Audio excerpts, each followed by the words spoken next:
Okay, so in the previous video we looked at the Segre plot, and we looked at hopefully having a look at how these forms of decay create a level of stability for unstable particles, particles that may be just too massive, particles that may be neutron rich, or particles that may be neutron deficient. Okay, so what we're going to do is we're going to look at a couple of these reactions here in a second to see if we can get our heads around them.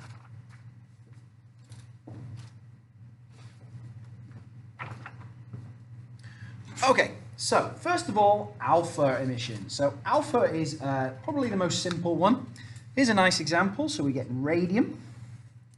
So radium on the periodic table has a mass number of 226. And a proton number of 88. And as I was suggested, it's going to decay by alpha emission. Now, as you can quite nicely see from the Segre plot there, that 88 is going to be right in the middle there, and it's going to sit right in this alpha emission zone quite comfortably. But you'll also notice that having a couple of hundred neutrons is going to be a bit of a problem. It's actually going to take it outside of its realm of stability. So we are going to have a look and see what happens when we alpha decay this. So we emit an alpha particle plus something else. Well, it's giving off an alpha particle. That means that this number is going to be -4. So this is going to minus off the 4, and that's going to leave us with 222. 88 down the bottom here, that's going to be -2 because it's giving it that, and that's going to leave us with 86. And 86 on the periodic table is radon gas, which is symbol Rn. So if we look up that number on the periodic table, the proton number on the periodic table, 86, is radon gas.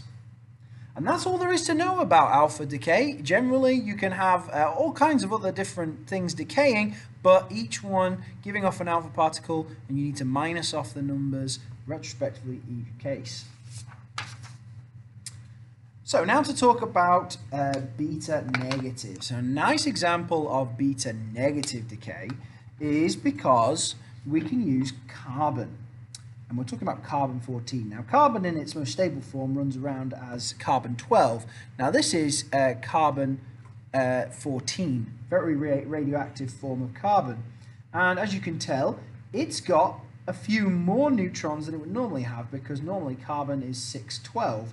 So the extra 2 on there is going to be 2 extra neutrons. So we're a little bit neutron-rich. We've got too many neutrons. So as we suggested, it's going to give off a beta negative particle. Now we can follow the same rules as before. If we do 6 minus -1, so 6 minus -1 is the same as plusing 1, so we end up with 7. And then 14 minus 0 is just going to be 14, so we end up with 14. And if we look at our periodic table, what we'll notice is that there is what has 7 protons. Well, that's nitrogen. And actually, that's a fairly stable form of nitrogen. Because if we look at the periodic table, nitrogen on the periodic table is 7 and 14. So we have beta decayed down to some nitrogen. Now, let's just remind ourselves of actually why what has happened here. Now, it's almost like a proton has miraculously appeared out of nowhere. We've had 6 protons here and 7 protons here. But notice what's happened to the nucleon number. It stayed exactly the same. So where has this proton come from? Well, this proton has come from the idea that a neutron has turned into a proton. A neutron has turned into a proton because it's actually given off that negativity we see here. It's given off a negative electron. And so when we take some negativity away from something that was neutral, well, we make it more positive, don't we? So if we take some negativity away from something that is neutral, we make it positive.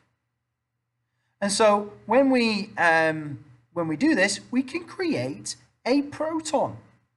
And in this case, the switching of a neutron to a proton has allowed the neutron-rich carbon to become a fairly stable, normal nitrogen atom, which is what we want to achieve. We want to achieve stability. That's the whole point in radioactivity. So in this case, we have beta minus decay. Now, one thing I need to add here is that this is not the full story. There is another particle that is given off here. Now, we won't talk too much about this particle now, but in any beta minus decay, there is an anti-electron neutrino. And I'll write that down here, anti-electron neutrino. Now, that's an antiparticle. We're going to talk about antiparticles in a later video, but you need to appreciate that for every time you release a beta minusive particle, you are also going to create a anti-electron neutrino, which is this particle represented with a V bar with a little e at the bottom, anti-electron neutrino. So that is beta negative decay. Right, finally, beta positive decay. Beta positive decay. So this is obviously going to be slightly different. And I'm just going to make one up for this. So, to kind of give you the ideas. So we'll start with a radioactive form of oxygen. Now, oxygen normally runs around as 8, and normally it's a 16. But in this case, we're going to have it be slightly deficient. So it's going to be deficient. And we are going to get, well, we'll call it 14 actually. We'll call it 14. So it's going to be deficient by 2. That's going to be a bit of a problem. So we've got oxygen. And radioactive oxygen is not going to be good for anybody. Okay, so that's going to want to stabilize itself. But in this case, it's neutron deficient. It doesn't have the 16 that it normally has to be stable. And so it's going to decay by beta positive. Now, very interestingly, what we can do here is we can actually say, well, the rules still follow. 8 minus positive 1 is going to be minus 1 is equal to 7. So we're going to get 7 as our proton number. And we're going to do 14 minus 0, so we're going to still end up with 14 at the top. Well, look at that. That's the same as before. We've made nice and stable nitrogen again. What is happening here? Well, instead of going from a neutron to a proton, this time we're going from a proton to a neutron.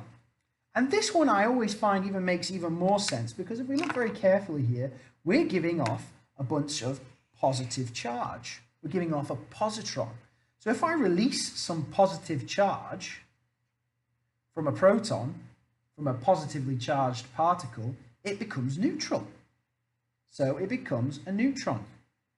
Now, again, unfortunately, there is yet another particle that we need to consider here that occurs when we have beta plus decay, and that beta plus decay is gives off an electron neutrino.